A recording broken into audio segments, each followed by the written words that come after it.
सुर असुर इंद्र नरेंद्र वंदित कर्म मल निर्मल करण वृष तीर्थ के करतार श्री वर्धमान जिन शत शत नमन। ग्रंथाधिराज प्रवचन सार जी यहाँ विराजमान हैं। साक्षात दिव्य ध्वनि का सार कहलाता है। ये वो ग्रंथ है जो ग्रंथ पिछले 2000 वर्षों से इस उपलब्ध दुनिया की सैकड़ों यूनिवर्सिटियों में पठन पाठन की विषय वस्तु बना हुआ है। आखिर ऐसा क्या है इस प्रवचन सार में जिसने सारे दुनिया की यूनिवर्सिटियों पर अपना अधिकार जमाया हुआ है? समय सार को वो स्थान नहीं है जो स्थान प्रवचन सार को मिला है। वो है प्रवचन सार की विषय वस्तु। यह प्रवचन सार ग्रंथ 3 महाअधिकारों में बटा है। पहले अधिकार का नाम ज्ञान तत्व प्रज्ञापन। उस ज्ञान तत्व प्रज्ञापन के 4 अंतराधिकारों की चर्चा यहाँ अपेक्षित विस्तार से हो चुकी है। उसमें पहले का नाम था शुद्धोपयोग अधिकार, दूसरा ज्ञानाधिकार, तीसरा सुखाधिकार और चौथा था शुभ परिणाम अधिकार। 92वें गाथा तक पहला अधिकार ज्ञान तत्व प्रज्ञापन संपन्न हुआ। अब दूसरा अधिकार है जिसे कहा गया है ज्ञेय तत्व प्रज्ञापन अधिकार। यह अधिकार शुरू होता है गाथा नंबर 93 से और चलेगा गाथा नंबर 200 तक। 93 से शुरू हुआ, 200 नंबर गाथा तक चलेगा। इसमें टोटल गाथाएं हैं 108 और जो जीव इन 108 गाथाओं को अच्छी तरह से समझ ले उसके नाम के पहले लग जाता है 108। क्या 108 गाथाएं हैं इस अधिकार में? अभी 108 गाथाओं की हमारे को यहां चर्चा करनी है और मैं कोशिश करूंगा कि सभी गाथाओं को टच करते हुए हम इस ज्ञेय तत्व प्रज्ञापन अधिकार की विषय वस्तु को जानें। इस ज्ञेय तत्व प्रज्ञापन अधिकार को आचार्य जयसेन स्वामी ने सम्यक दर्शन अधिकार कहकर के पुकारा है। माने बहुत महत्वपूर्ण अधिकार है और इस अधिकार को भी 3 भागों में विभाजित किया है। पहले अधिकार का नाम, महाअधिकार का नाम क्या है? ज्ञेय तत्व प्रज्ञापन। इसका पहला अंतराधिकार, उसका नाम है द्रव्य सामान्य प्रज्ञापन अधिकार। रिपीट कर सकते हैं? द्रव्य सामान्य। इसका मतलब 93 नंबर गाथा से ये जो अधिकार शुरू हो रहा है, ये 126 गाथा तक ये अंतराधिकार चलेगा, जिसमें कुल 34 गाथाएं हैं, जिसमें द्रव्य सामान्य की चर्चा करेंगे। द्रव्य सामान्य, द्रव्य क्या होता है, वस्तु क्या है? मूल अधिकार का नाम है ज्ञेय तत्व प्रज्ञापन। तो ज्ञेय क्या है, वस्तु क्या है, पदार्थ क्या है, पदार्थ का सामान्य स्वरूप क्या है, उसे यहां समझाने का प्रयास किया है। पहली गाथा यहां शुरू हुई है 93 नंबर। इस 93 नंबर गाथा में आचार्य देव वस्तु को समझा रहे हैं, द्रव्य को समझाया और द्रव्य को समझाते हुए कहा कि जिसने ये नहीं समझा वो पर समय है। ये वो गाथा है जिसमें पज्जय मूढ़ा ही पर समया की चर्चा की। सभी स्वाध्यायी लोग बैठे हुए हैं, देश विदेश में लोग जो सुन रहे हैं इस आयोजन के माध्यम से। प्रवचन सार यदि आपका पढ़ा हुआ होगा तो हम जिस स्पीड से चलेंगे आपको विशेष आनंद आएगा। नहीं तो कम से कम इतना तो परिचय होगा ही कि आखिर प्रवचन सार में कहा क्या गया है। 93 नंबर गाथा में पर समय की बात कह दी कि जो पर्याय मूढ़ होता है वो पर समय होता है। तो प्रश्न खड़ा हुआ कि ये पर्याय मूढ़ और ये पर समय क्या है, ये समझ में नहीं आया। तो 94 नंबर गाथा में कहा कि जो पर्याय में लीन है वो पर समय है। जो जीव पर्याय में लीन है वो पर समय है, और जो आत्म स्वभाव में स्थित है उसे जिनेंद्र देव ने स्व समय कह करके पुकारा है। पर्याय में लीन जब यहां कहा गया तो पर्याय में लीन का अर्थ एक समय की पर्याय में लीन की चर्चा नहीं है। आप विषय वस्तु को गहराई से देखेंगे तो आप पाएंगे कि यहां असमान जातीय द्रव्य पर्याय में अपनेपन को पर्याय मूढ़ कह करके पुकारा है। मैं मनुष्य हूं ना, इस प्रवृत्ति का नाम पर्याय मूढ़ है। ये चर्चा यहां 94 नंबर गाथा में हुई। फिर चर्चा खड़ी हुई कि भाई ये द्रव्य क्या है और ये पर्याय क्या है, ये स्वरूप क्या है। तो फिर द्रव्य की परिभाषा बतलाई, पदार्थ की परिभाषा बतलाई, और वो परिभाषा बतलाई कि उत्पाद व द्रव्य युक्तम सत गुण पर्याय व द्रव्यम। ये उमा स्वामी आचार्य ने जो तत्वार सूत्र के 5वें अध्याय में द्रव्य और वस्तु की परिभाषाएं बतलाई है, वो परिभाषाएं ये कुंद कुंदाचार्य की इस 95 नंबर गाथा से निकल करके सामने आई है।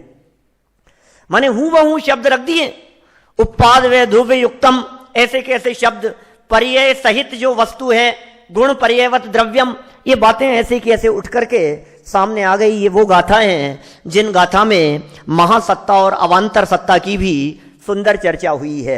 और फिर ये महासत्ता क्या होती है और अवांतर सत्ता क्या होती है, इस बात को आगे 2-3 गाथाओं में समझा दिया, सादृश्य अस्तित्व और स्वरूप अस्तित्व के माध्यम से।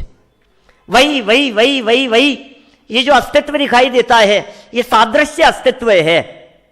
सादृश्य अस्तित्व जहां समानता के तत्व तलाशे जाएं, जैसे हमारे यहां नए चक्र के विद्यार्थियों ने संग्रह नए के अंतर्गत पढ़ा है, वो महासत्ता और अवांतर सत्ता में इंडिविजुअल वस्तु की चर्चा की गई।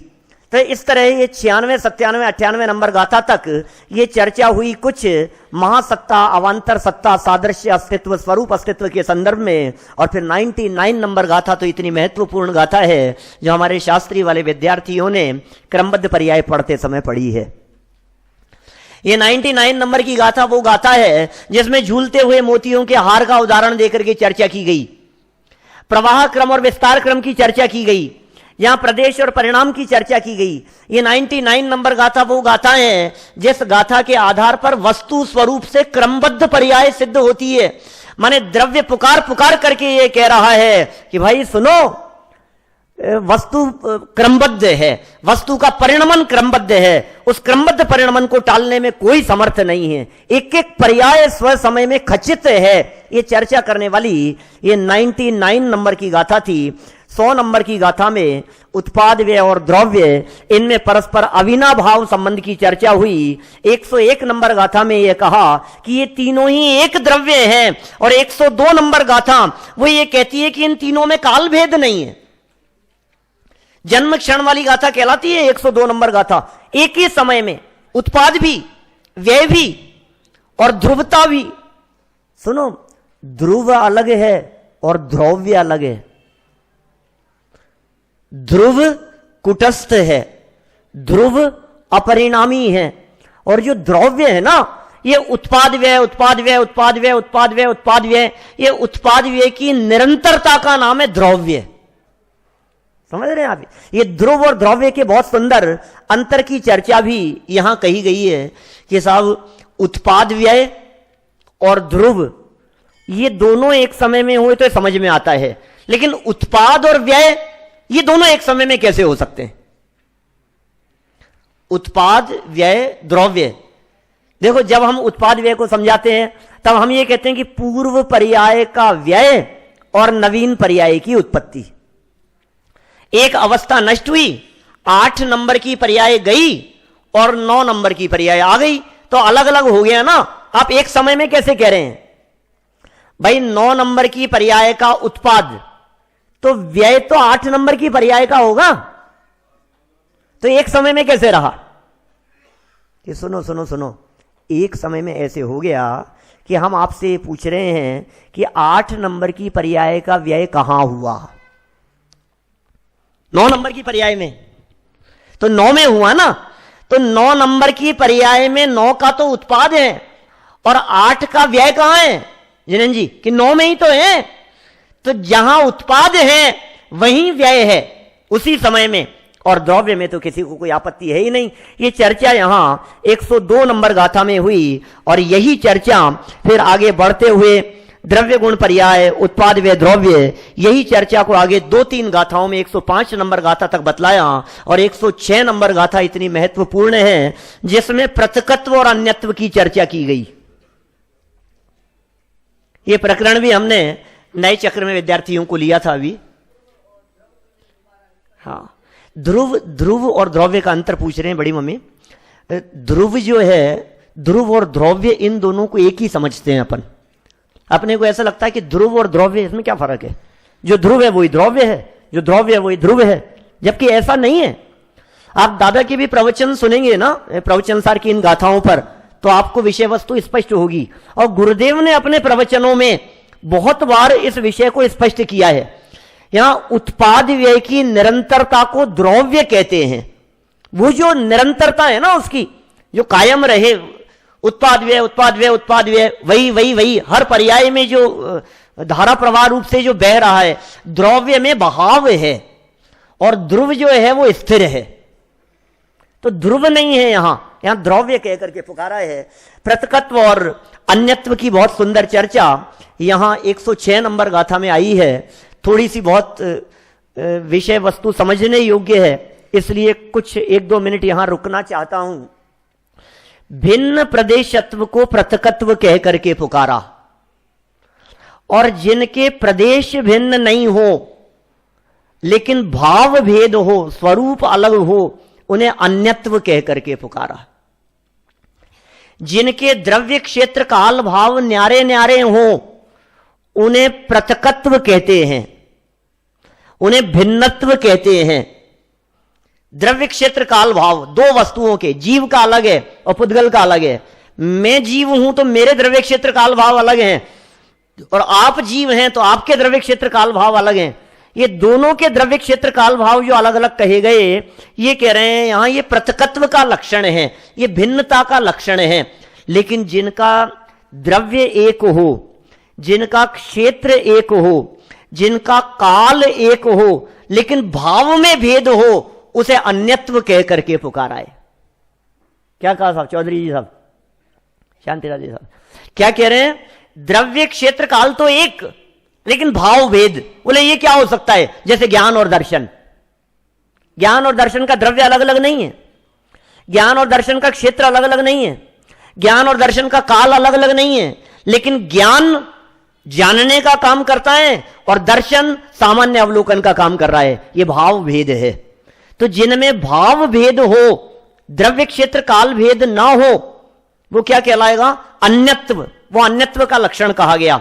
और जिनमें द्रव्य क्षेत्र काल भाव चारों ही अलग हो, उसे पृथकत्व कह करके पुकारा गया। ये सुंदर चर्चा यहां इसमें आई है। और जो ज्ञान दर्शन का अंतर बतलाया, गुणों में अंतर बतलाया, द्रव्य और गुण में भेद डाल दिया गया, पर्यायों में भेद डाल दिया गया, एक ही वस्तु में रहने वाली पर्यायों में भेद डाल दिया गया, उसे आचार्यों ने अतद भाव कह करके पुकारा गया है।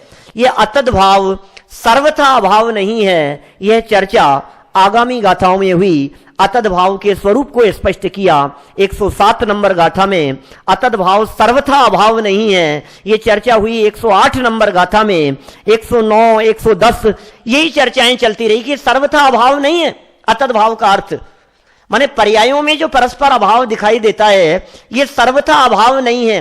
तो चर्चा कुछ इस तरह की उठाई 113 नंबर गाथा तक आते हुए कि साहब आप कह रहे हो पर्यायों में अभाव सर्वथा अभाव नहीं है, लेकिन जो मनुष्य था वो देव नहीं होता है, जो देव था वो मनुष्य नहीं होता है, हमें तो सर्वथा अभाव दिखाई दे रहा है। आप कह रहे हो कि अभाव नहीं होता, पर्यायों में ये सब दिखाई दे रहा है।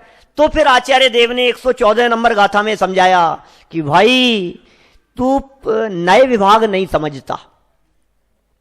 114 नंबर गाथा, आप ध्यान आती है कौन सी गाथा है? ये वो गाथा है जिसमें द्रव्यार्थिक चक्षु को सर्वथा बंद कर पर्यायार्थिक चक्षु से देखने की बात कही, पर्यायार्थिक चक्षु को सर्वथा बंद कर द्रव्यार्थिक चक्षु से देखने की बात कही। बोले तू ये समझता नहीं है, इसलिए गड़बड़ी हो रही है। तू नए विभाग नहीं समझता है, तू विवक्षा नहीं समझ रहा है। द्रव्य की अपेक्षा से वो जो मनुष्य था और जो देव हो गया है वो एक ही है, लेकिन पर्याय की विवक्षा से देखें तो जो मनुष्य था वो देव नहीं हो सकता, जो देव था वो मनुष्य नहीं हो सकता। ऐसे बहुत सारे प्रकरण सर्वविशुद्ध ज्ञान अधिकार में उठाए, सांख्य मतावलंबियों के, वेदांत दर्शन वालों के, ऐसी चर्चाएं करते समय बहुत सारे प्रकरण उठाए। करे कोई और भरे कोई, बौद्ध दर्शन वालों की यहां चर्चा की। एक ने किया और दूसरे ने भोगा। बोलो जो करता है वही भोगता है या जो करेगा वो नहीं भोगेगा? तो दोनों को सही सिद्ध किया वहां। जो करता है वही भोगता है, ऐसा बात तो ऐसी है कि नहीं नहीं ऐसा नहीं है, जो करेगा वो नहीं भोगेगा। क्यों? क्योंकि किया मनुष्य ने और भोगेगा नारकी। करने वाला अलग है और भोगने वाला अलग है, ऐसी चर्चा की।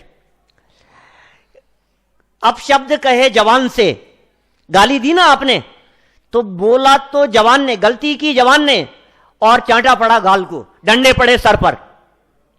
सर की क्या गलती थी भाई साहब? गलती तो जवान की थी ना। तो करे कोई और भरे कोई। और फिर पता है क्या कहा कि नहीं नहीं सुनो, जो करता है वही भोगता है, क्योंकि जिसकी जवान है उसी का सर है। तो ये कह रहे हैं यदि तू द्रव्य दृष्टि से देखेगा तो तुझे भेद नहीं दिखेगा, वही है, और पर्याय अपेक्षा से देखेगा तो भेद नजर आएगा। बहुत मार्मिक गाथाएं, एक एक गाथाओं के ऊपर घंटों चर्चा हो सकती है। इसी बात को और स्पष्ट करते हुए 115 नंबर गाथा में सप्तभंग की चर्चा कर ली, सप्तभंग बतला दिए, सप्तभंगी का स्वरूप बतला दिया। फिर आगे चलेगी साहब ये जो मनुष्य आदि पर्यायें हैं, ये पर्यायें आखिर जीव की तो नहीं है। तो कहा 116 नंबर गाथा में कि ये तेरे ही रागादि भावों का फल है, ये किसी और का नहीं है, ये तेरा ही फल है। तूने राग द्वेष किए थे ना, इसलिए मनुष्य आदि पर्यायें प्राप्त हो गई। कि क्या बात कर रहे हो, मनुष्यपना तो अलग होता है, ये जीव में तो नहीं है। तो कहा सुन, एक नाम नामक कर्म है, जिस नाम नामक कर्म के कारण यह जीव अपने जीवत्व का पराभव करके कभी नारकी हो जाता है, कभी तिर्यंच हो जाता है, कभी मनुष्य और कभी देव हो जाता है। 117, 118, 119 इन गाथाओं में ये सब चर्चाएं हुई। 120 संसार परिभ्रमण का कारण बतलाया। 121 नंबर गाथा उसी तरह की बात कही। 122 नंबर गाथा में बहुत मार्मिक बात कह दी आगे चल करके। वो क्या कहते हैं कि सुन, तू अपने रागादि भावों का तो करता है, लेकिन मनुष्यादि अवस्थाओं का भी करता नहीं है और द्रव्य कर्म का भी करता नहीं है। 122 नंबर गाथा में आचार्य देव बहुत स्पष्ट शब्दों, ये द्रव्य, ये वस्तु स्वरूप समझा रहे हैं, ये द्रव्य गुण पर्याय का स्वरूप समझा रहे हैं। इस अधिकार का नाम क्या है अनेकान जी? द्रव्य सामान्य अधिकार। द्रव्य सामान्य की चर्चा कर रहे हैं। बोले सुनो, ये जो आत्मा है ना, जिस परिणाम को करता है वो परिणाम इसकी क्रिया है। 122 की चर्चा कर रहा हूं। ये आत्मा जिस परिणाम को करता है वो इसकी क्रियाएं और वही इसका कर्म है, आत्मा का परिणाम ही। लेकिन ध्यान रखना, ये द्रव्य कर्म का कर्ता आत्मा नहीं है। यह आत्मा कथनचित भाव कर्म का कर्ता तो हो सकता है, लेकिन द्रव्य कर्म का कर्ता ये आत्मा कदापि नहीं हो सकता। तो फिर आत्मा का कर्म क्या है? तो फिर आगे 123 और 124 नंबर गाथा में आत्मा 3 प्रकार के कर्म की चर्चा कर दी। कर्म, कर्म फल और ज्ञान चेतना। 3 प्रकार की चेतना, कर्म चेतना, कर्म फल चेतना और ज्ञान चेतना, इसकी चर्चा हो गई। बोले इनका स्वरूप क्या है? तो 124 नंबर गाथा में इन तीनों का स्वरूप बतला दिया गया।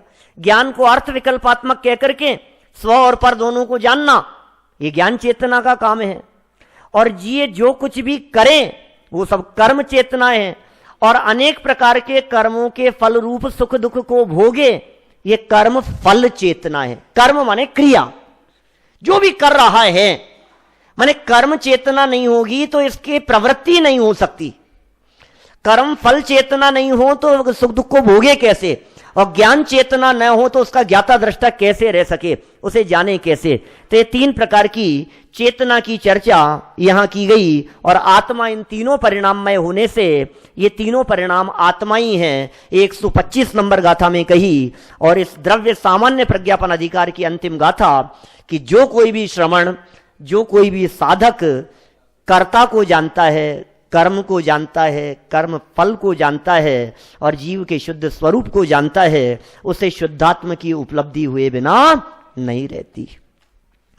तो इस तरह ये द्रव्य सामान्य प्रज्ञापन अधिकार जो था, इस द्रव्य सामान्य प्रज्ञापन अधिकार में द्रव्य सामान्य की चर्चा विस्तार से की, जिसमें उत्पाद व द्रव्य वस्तु स्वरूप जो सब द्रव्यों के ऊपर लागू होता है, सब द्रव्यों में जो समान रूप से बातें लागू होती है, उसे विशेष रूप से हाईलाइट करके यहां समझाया गया। अब दूसरा अधिकार, दूसरे अधिकार का नाम, इसी अधिकार में दूसरा अधिकार, इसका नाम का द्रव्य विशेष प्रज्ञापन अधिकार।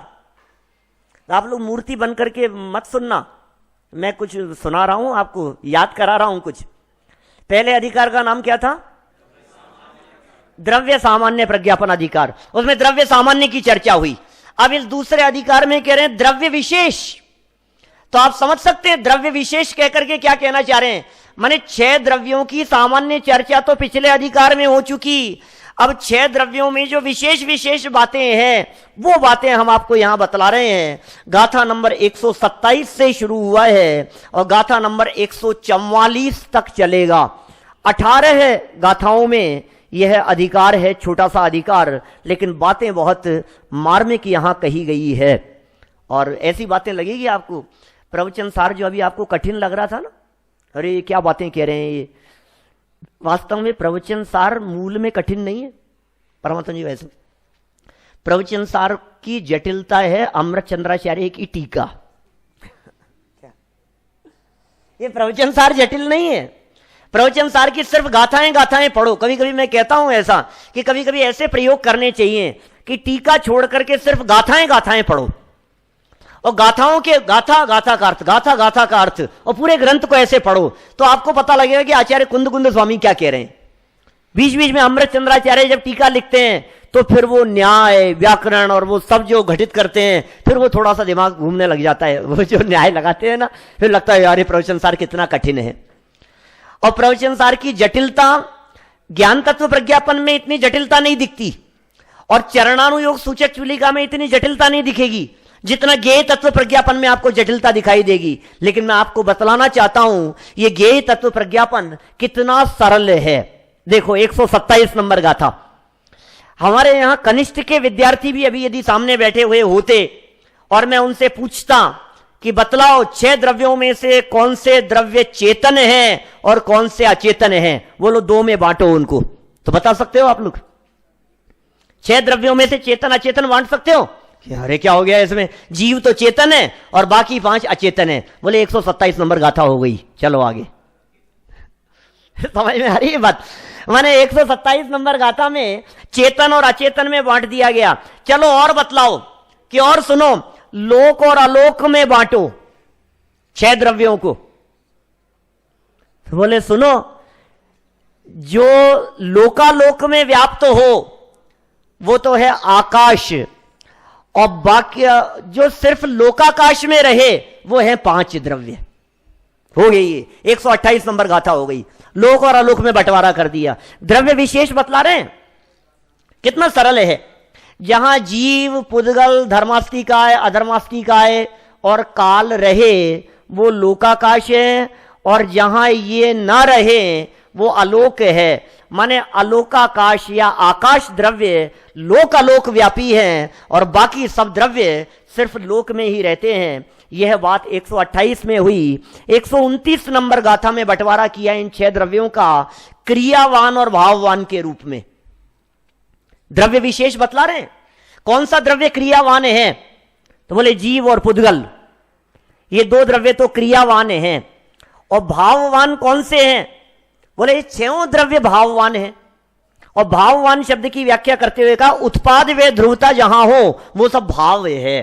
तो 6 द्रव्यों को भाववान कहा गया, लेकिन जिनमें क्रियावर्ती नाम की शक्ति है ऐसे जीव और पुद्गलों को उन्होंने क्रियावान कहा।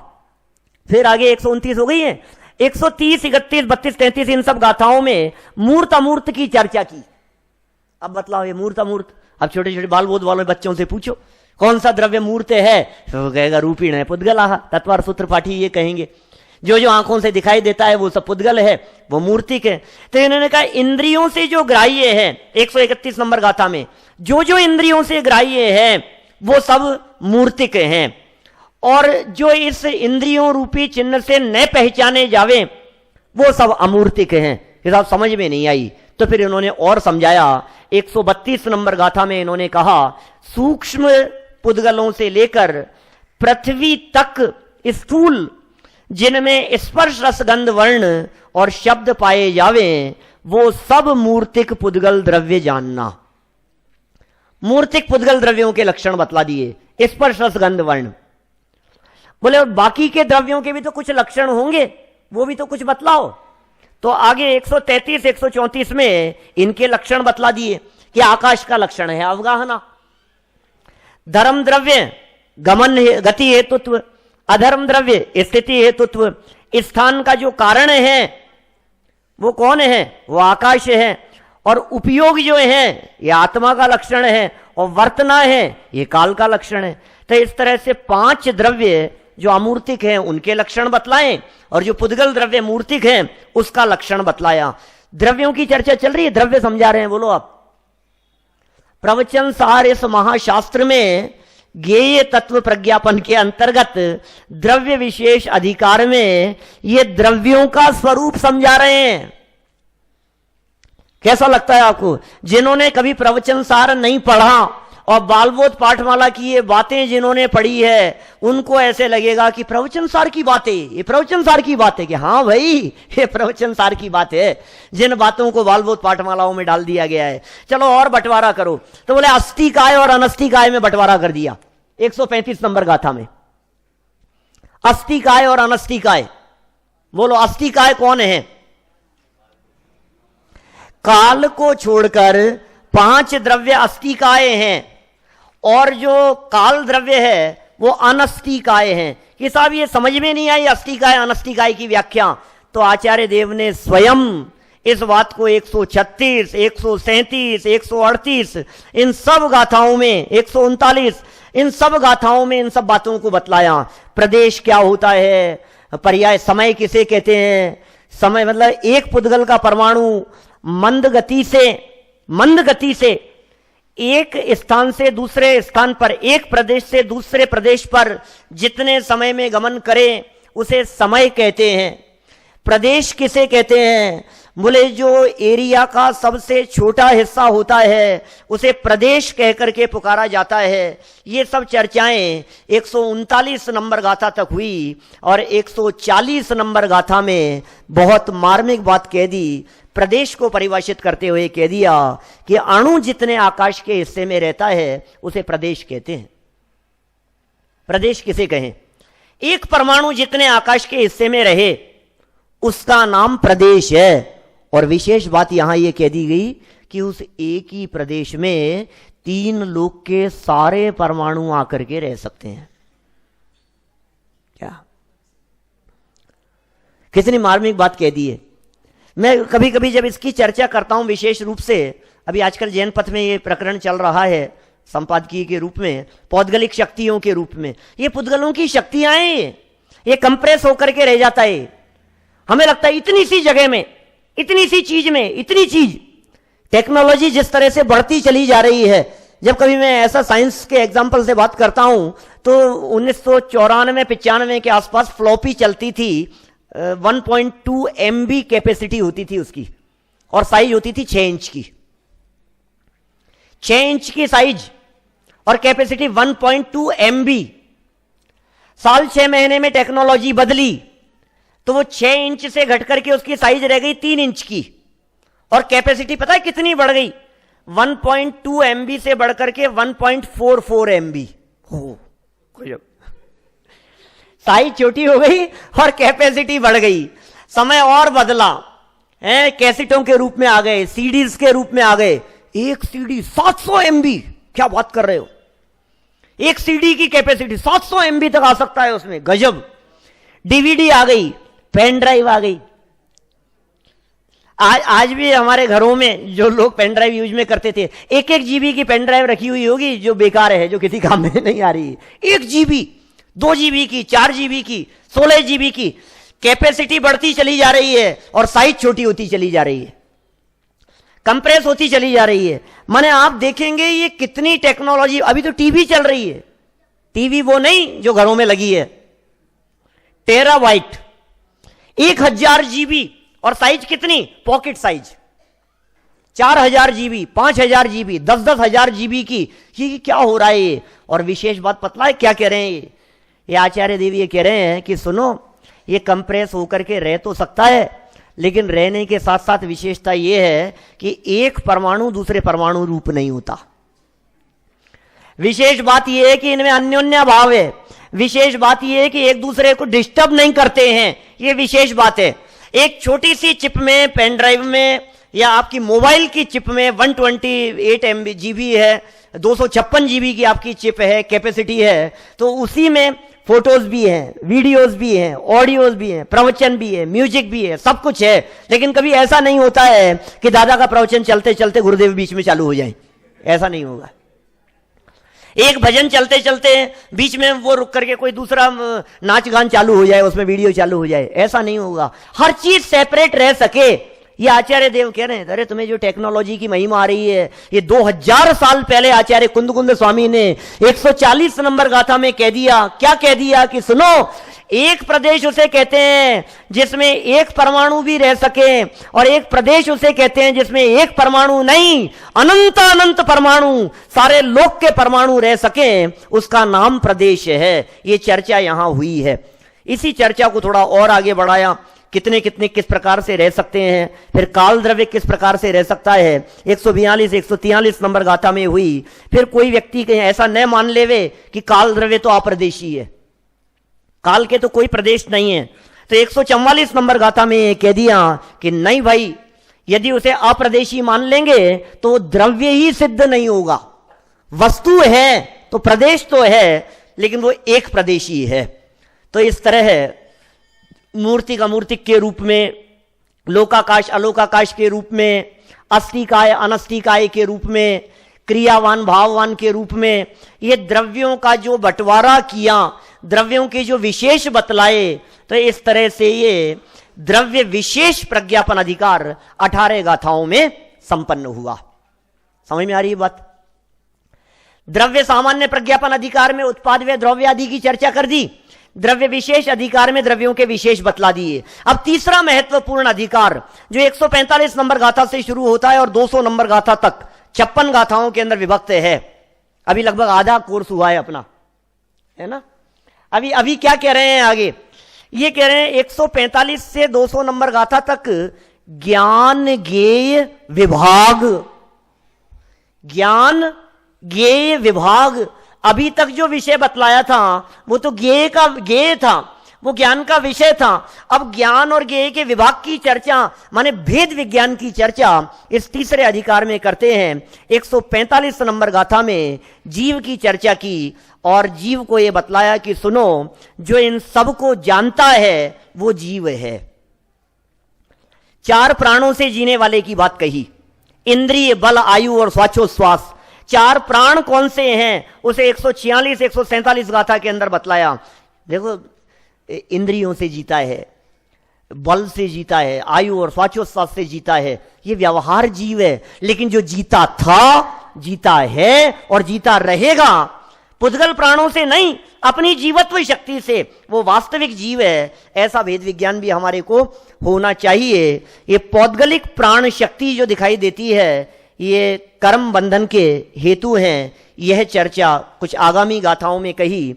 150 नंबर गाथा में कह दिया है कि जब तक ये जीव मोह आदि को नहीं छोड़ेगा, देह के प्रति ममत्व को नहीं छोड़ेगा, तब तक यह देह से मुक्त नहीं हो पाएगा।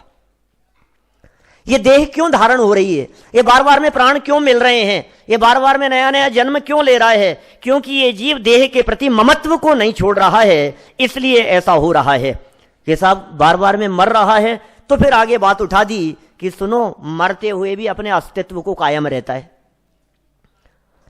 152 153 नंबर गाथा के अंदर आगे ये कह दिया कि चारों गति रूप पर्यायों को धारण करता हुआ भी ये उससे भिन्न रहता है। ये द्रव्य अपने त्रिधा अस्तित्व को कभी नहीं छोड़ता। 154 नंबर गाथा में कहा, द्रव्य गुण पर्याय स्वरूप को कभी नहीं छोड़ता, उत्पाद व द्रव्य स्वरूप को कभी नहीं छोड़ता, लेकिन फिर भी इसके जो परिणाम हैं, उन परिणामों के कारण ये अवस्थाएं प्राप्त होती रहती है। 155 156 नंबर गाथा में जीव को कहा कि भाई ये ज्ञान दर्शन उपयोग लक्षण वाला है, जीव जानने वाला है, देखने वाला है, लेकिन शुभ अशुभ उपयोग रूप भी तो जीव के भेद दिखाई देते हैं। उपयोग के इस रूप में भी तो भेद दिखते हैं। अशुभोपयोग, शुभोपयोग, शुद्धोपयोग, ये तीन भेद करके फिर इनकी चर्चा आचार्य देव यहां कहने लग गए कि शुभ अशुभ के भेद से भी ये भेद हैं। सुनो, जब पुण्य का संचय होता हुआ दिखाई देवे तो शुभ उपयोग जानना, जब पाप का संचय होता हुआ दिखाई देवे तो अशुभ उपयोग जानना, और जब कर्म का बंधन ना होवे तो शुद्धोपयोग जानना। 156 नंबर गाथा में कह रहे हैं ये बात। किसका नाम पुण्य, किसका नाम शुभ, किसका नाम अशुभ और किसका नाम शुद्ध, कि साहब इनके कुछ हेतु भी बतला दो। तो 157 158 गाथा में इनके हेतु बतला दिए गए कि सुनो, पंच परमेष्ठियों की भक्ति, अरिहंत सिद्ध आचार्य उपाध्याय साधु, इन पंच परमेष्ठियों की भक्ति, इनको जानना, जीवों के प्रति करुणा पालना, यह सब शुभ उपयोग है। 157 158 में कहा कि इनके जो विपरीत हैं, देवगुरु धर्म से जो विपरीत चल रहा है वो अशुभ उपयोग है। ध्यान देना, बहुत मार्मिक बात कहना चाहता हूं। 157 नंबर गाथा में पंच परमेष्ठियों की श्रद्धा करना, उनकी भक्ति करना, जीवों के प्रति करुणा पालना, इन सब परिणामों को शुभ उपयोग तो कहा है, लेकिन ये करने योग्य है ये नहीं कहा। क्या शुभ क्या है, सिर्फ उसका प्रतिपादन किया है। अशुभ क्या है, सिर्फ उसका प्रतिपादन किया है। कोई ऐसा नहीं समझ ले वे, देखो देखो आचार्य कुंद कुंद स्वामी कह रहे हैं जीवों के प्रति करुणा, जीवों के प्रति करुणा। अरे भाई, इस करुणा को पीछे ज्ञान तत्व प्रज्ञापन अधिकार गाथा 85 85 नंबर गाथा में मोह का चिन्ह कहकर के पुकारा है। बहुत मार्मिक बिंदु था वो। स्वाध्याय करना चाहिए जो 86 नंबर गाथा है, उसके पहली वाली गाथा है जिसमें मोह का चिन्ह कहा है इस करुणा भाव को। ये करने योग्य कैसे कह सकते हैं, होता है तो पुण्य का बंधन होता है। ये बात यहां हुई। फिर आगे और फिर कहा कि भाई यदि तू शुद्धोपयोग चाहता है तो अन्य द्रव्यों में मध्यस्थ रहे, 159, और अपने आत्मा का ध्यान कर। कि साहब अन्य द्रव्य का मतलब नहीं समझा मैं, अन्य द्रव्य में मध्यस्थ रहने की क्या बात है? तो कहा सुन, 160 नंबर, देह मन वाणी, तू उनका करता नहीं है, वो तेरे करण नहीं है। मैं उनको करता हूं, मैं उनसे कराता हूं, मैं उनकी अनुमोदना करता हूं। ये इस धोखे में मत रहना, ये मन वचन काय की प्रवृत्तियां तेरे से भिन्न है। ये भेद विज्ञान यहां 160 नंबर गाथा से शुरू हुआ, 161 162 और ये 165 नंबर गाथा तक कंटिन्यू ये भेद विज्ञान की चर्चा चलती रही। भेद विज्ञान कराते रहे। तू शरीर नहीं है, शरीर का तू करता नहीं है, ये शरीर पुद्गल परमाणुओं का पिंड है, तेरे में पुद्गल परमाणु नहीं है। और फिर ये बंधन अबंधन बतला दिया कि सुन, पुद्गल में एक स्पर्श नाम का गुण होता है जिसके कारण पुद्गलों का परस्पर बंधन दिखाई देता है। ये पुद्गलों के बंधन का कारण है स्पर्श। तो फिर जीव भी तो बंधता है, वो कैसे बंधता है? तो कहा सुन, जीव जो बंधता है वो अपने राग भाव से बंधता है, अपने विकार भाव से बंधता है, द्रव्य कर्म से भी नहीं। समझ में आ रही है बात? द्रव्य कर्म से नहीं बंध रहा है जीव, जीव अपने विकार भाव से बंध रहा है। और यही कारण है कि जीव द्रव्य कर्म का भी करता नहीं है। 168 169 नंबर गाथाओं में आकर के यह बात कह दी है कि यह संपूर्ण लोक सूक्ष्म और स्थूल बंध अबंध योग्य पुद्गल परमाणुओं से भरा हुआ है। जीव के परिणामों का निमित्त पाकर वे कार्वाण वर्गणाएं कर्म रूप परिणमित होती हैं, लेकिन जीव उनको कर्म रूप नहीं परिणमाता है। बहुत मार्मिक गाथाएं हैं। ये कह रहे हैं, ऐसा भेद विज्ञान करा रहे हैं कि तू परद्रव्य का तो करता है ही नहीं, शरीर मन वाणी का करता तो है ही नहीं। ये भेद विज्ञान तो पिछली गाथाओं में करा दिया। अब ये कह रहे हैं शरीर मन वाणी का करता तो नहीं था, मैं द्रव्य कर्म का करता तो हूं, मेरे परिणामों से कर्म तो बंधते हैं ना। तो आचार्य देव कह रहे हैं इस धोखे में मत रहना, तू अपने परिणामों का करता है। भाई ये द्रव्य कर्म अपनी योग्यता से परिणमित होते हैं, उनमें तेरे परिणाम निमित्त बनते हैं, लेकिन तू कर्मों को बांधे ऐसी तेरे में त्रिकाल योग्यता नहीं है। ये बात यहां इन्होंने कही।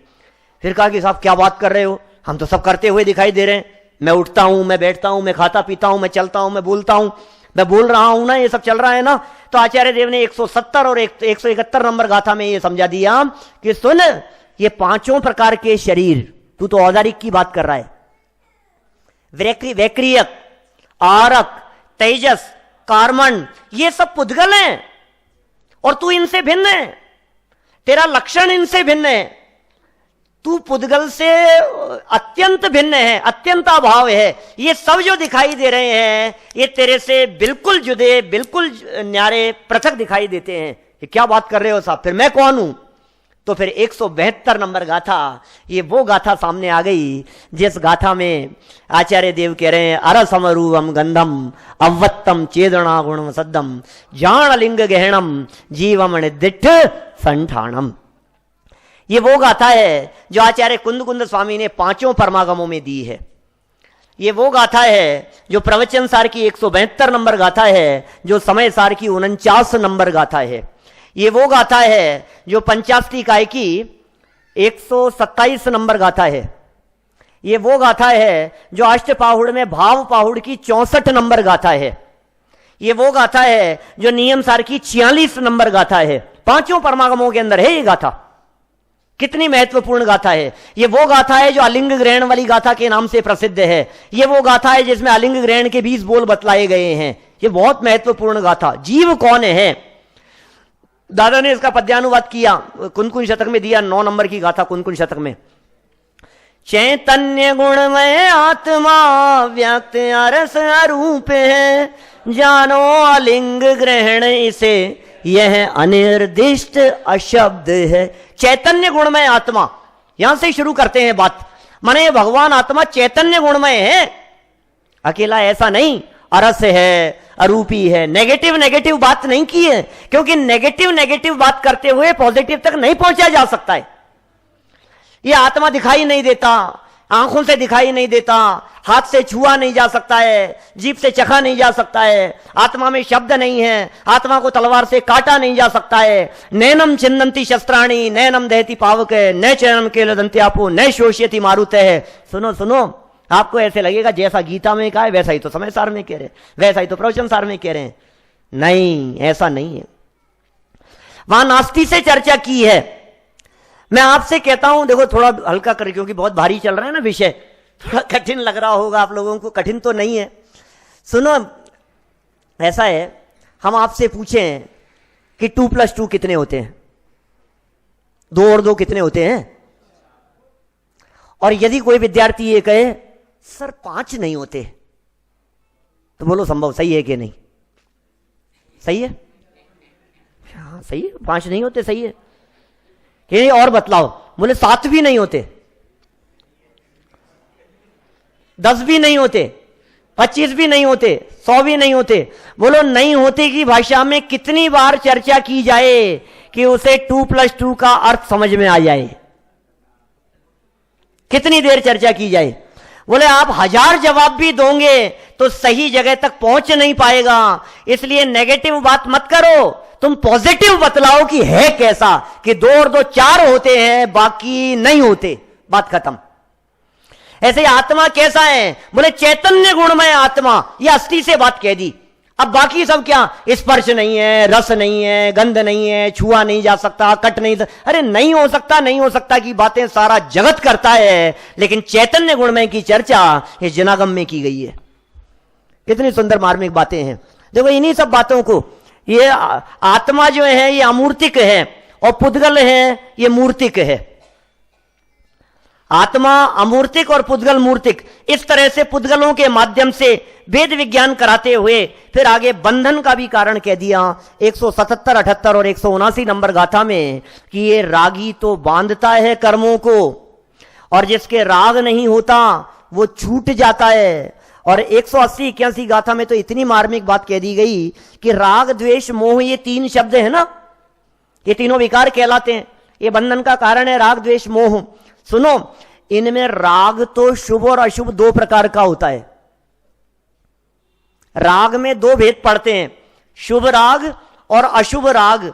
लेकिन द्वेष और मोह ये तो अशुभ रूप ही होते हैं। समझ में आ रही है बात? राग में शुभ राग और अशुभ राग दो भेद पड़ेंगे, लेकिन द्वेष और मोह ये आचार्य देव कह रहे हैं मूल गाथा में कि वे तो अशुभ रूपी है। पर के प्रति शुभ भाव वो पुण्य है और अशुभ भाव वो पाप है, लेकिन दुख क्षय का कारण तो एकमात्र अपने में अपनेपन का भाव ही है। 181, 82 नंबर, 183 नंबर गाथा में ये आगे बढ़ते हुए भेद विज्ञान को और अधिक स्पष्ट कर रहे हैं, क्योंकि इस अधिकार का नाम क्या है? ज्ञान ज्ञेय विभाग। विभाग भेद विज्ञान करा रहे हैं यहां कि पृथ्वी आदि जो स्थावर कहे हैं और जो त्रस कहे हैं, त्रस निकाय, बोले वे जीव से अन्य। क्या बात कर रहे हो? पृथ्वी का एक, जल का एक, जीव नहीं है ये जीव से अन्य है। जो त्रस काय कहें ये जीव नहीं है, ये जीव से अन्य है, ये भिन्न है। ये तो जो मोह से मोहित जीव है वो इन अवस्थाओं को मेरी कहता है। मैं सैनी पंचेंद्रिय हूं, मैं समझदार हूं, मैं मनुष्य हूं। आपको दिखाई दे रहा है मैं भी तो मनुष्य गति का जीव हूं। तो तुम जो ये समझ रहे हो, ये आचार्य देव कह रहे हैं ये मोह से मोहित जीव इस प्रकार की बात कहता है। इस मोह को छोड़ो, तुम इनके कर्ता धर्ता नहीं हो, तुम शरीर आदि के कर्ता धर्ता नहीं हो। इस प्रकार के भेद विज्ञान करने की बात 184 नंबर गाथा में कही और कहा कि न तो तू पुद्गल को ग्रहण करता है, न तू पुद्गल को छोड़ता है, न तू पुद्गलों को परिणमाता है। 185 नंबर हो गया। 186, 187, 88, 89 इन सब गाथाओं में इसी प्रकार की बात कही गई है। 190, 91 के अंदर गाथा के अंदर तो क्या कह दिया कि कोई साधु होकर के भी यदि ये मानता है कि ये तन मेरा है, ये धन मेरा है, ये मेरे हैं, ममत्व को नहीं छोड़ता है, तो उसे साधु मत समझना, उन्मार्गी है वो साधु नहीं है। माने जैसी चर्चाएं अष्टपाउड़ में की है ये उस तरह की बात है। और ये बातें तो आगे चल करके मुनिराजों के संदर्भ में चरणानुयोग सूचक चूलिका में आने ही वाली है। तो मैं कौन हूं, मेरा क्या स्वरूप है, इस तरह है। 192, 93 में आकर के कह दिया कि जो जीव आत्मा को ध्रुव मानता है, इंद्रिय रहित मानता है, शुद्ध मानता है, अरे मित्र, महल मसान, धन धान्य ये सब मेरे ध्रुव स्वभाव से भिन्न है, ऐसा स्वीकार करता है। 194 में कह दिया कि जो ऐसा स्वीकार करता है वो दुष्ट मोह की ग्रंथि का भेदन करता है। माने जो जीव इन सारी बातों को स्वीकार करेगा, जो जीव ऐसे भेद विज्ञान का अभ्यास करेगा, वो जीव आचार्य देव रिटर्न में दे रहे हैं ये आपको सर्टिफिकेट दे रहे हैं। यदि तुमने इन भेद विज्ञान की बातों को स्वीकार किया तो दुष्ट मोह की ग्रंथि का तुम अवश्य ही भेदन कर पाओगे। ये मोह की ग्रंथि के भेदन करने की पूरी प्रक्रिया और पूरी विधि यहां बतला दी। और 199 में गाथा में आकर के, अंतिम गाथा में आकर के ये कह दिया कि सुनो, आज तक जितने जीवों ने निर्वाण की प्राप्ति की है वो इसी भेद विज्ञान के बल पर प्राप्त की है, और भविष्य में जितने जीव निर्वाण की प्राप्ति करेंगे वो इसी पथ से निर्वाण की प्राप्ति करेंगे। इसलिए हम निर्वाण को और निर्वाण के मार्ग को दोनों को हम भावपूर्वक वंदन करते हैं। तो इस तरह है ज्ञायक स्वभावी आत्मा को जानकर ममता भाव को त्याग कर निर्ममत्व स्वभाव में स्थिर होने की बात 200 नंबर गाथा में कही, और यह ज्ञेय तत्व प्रज्ञापन अधिकार यहां संपन्न हुआ। 3 अधिकार थे मूल। ज्ञेय तत्व प्रज्ञापन अधिकार 3 भागों में विभक्त था। पहले का नाम क्या था? द्रव्य सामान्य प्रज्ञापन अधिकार। 2 मिनट में खत्म करता हूं विषय। पहले का नाम क्या था? द्रव्य सामान्य प्रज्ञापन। दूसरे का नाम द्रव्य विशेष प्रज्ञापन अधिकार, और तीसरे का नाम ज्ञान ज्ञेय विभाग अधिकार। तो सुनो, द्रव्य सामान्य में तो उत्पाद व्यय रूप द्रव्य की चर्चा की, गुण पर्यवत द्रव्यम की चर्चा की, ये द्रव्य सामान्य में। द्रव्य विशेष में द्रव्यों के विशेष गुण बतलाए, ये 2 हो गए। इन दोनों का नाम तो है दिव्य ध्वनि। ये भगवान की वाणी है। द्रव्यों का स्वरूप ये भगवान की वाणी है, इसका नाम दिव्य ध्वनि है। द्रव्य कैसे है? ये दिव्य ध्वनि है। और जो तीसरा अधिकार है ज्ञान ज्ञेय विभाग, ये है सार। तो प्रथम 2 अंतराधिकार को कहेंगे दिव्य ध्वनि और तीसरे को कहेंगे सार, और ये पूरा अधिकार जिसका नाम ज्ञेय तत्व प्रज्ञापन अधिकार है, ये अधिकार है दिव्य ध्वनि सार। ये ज्ञेय तत्व प्रज्ञापन अधिकार, आप पूरे अधिकार को पढ़ने के बाद इस बात को गहराई से महसूस कर पा रहे होंगे कि आखिर आचार्य देव ने इस अधिकार का नाम सम्यक दर्शन अधिकार क्यों रखा। क्या ये वो विषय वस्तु है जिसे समझे बिना सम्यक दर्शन की प्राप्ति नहीं हो सकती। ये वो विषय वस्तु है जिसे समझे बिना आपको जिनवाणी का मर्म समझ में नहीं आ सकता। ये वो विषय वस्तु है जिसे समझे बिना मोक्ष मार्ग शुरू नहीं हो सकता। ये ज्ञेय तत्व प्रज्ञापन अधिकार, ये मूल जिनवाणी है, ये मूल दिव्य ध्वनि का सार है। इसलिए आचार्य कुंद स्वामी ने इस अधिकार को सेंटर में रखा।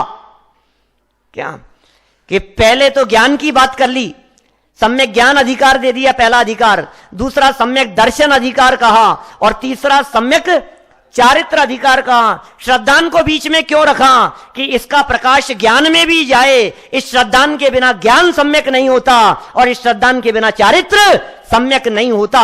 हम इस अधिकार का मर्म समझते हुए सम्यक दर्शन की प्राप्ति करें, इसी मंगल भावना से मैं बात को यहीं विराम देता हूं।